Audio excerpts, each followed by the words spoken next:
This is Matabeleland Broadcasting Corporation. Disrespect of Matabeleland languages by CCC and ZANU PF has now assumed legendary proportions. Chamisa ngo-2023.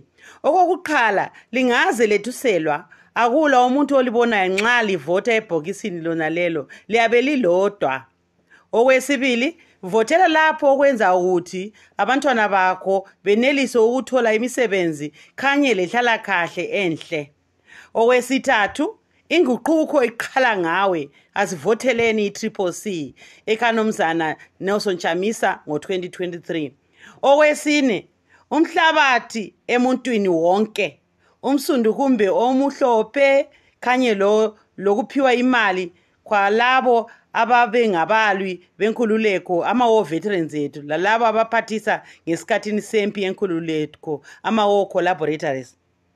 Okwesihlanu lingaze laphathiswa nxa livota ngena wedwa ebhokisini uzivotele akula ngitsho ikhamera eyabe ikubona ngu-ex wakho kuphela.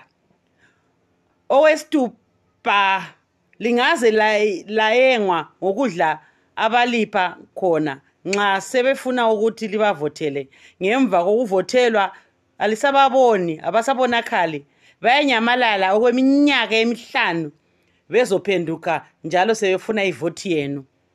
Okwesikhombisa ivoti yakho ilungelo lakho, ivoti yakho imfihlo yakho. Okwesishiyangamhlombili ungavumi ukuthunywa ukuchaya abanye umakhelwane wakho lezihlobo zakho. Ingozi kayilandi uma kuthuma kodwa ilandela wena uma bulala. 2023 ekwehluli kasivoteleni unomzana uChamisa sonkeni izinto zisihambele kuhle njengemuli yeZimbabwe. Inguquko yeZimbabwe. Both parties pretend that they don't know what the Zimbabwean problem is, which in actual fact is tribalism, which started in 1963 by ZANU PF and continues to be copied and replicated and perpetuated by the MDC, now known as the CCC. The mutilation and distortion of the Matabeleland languages serves to show that CCC does not have interest of the Matabeleland people at heart. Do you remember when they launched their CCC? They did not even do slogans in any of Matabeleland languages. There is no difference between CCC and ZANU PF.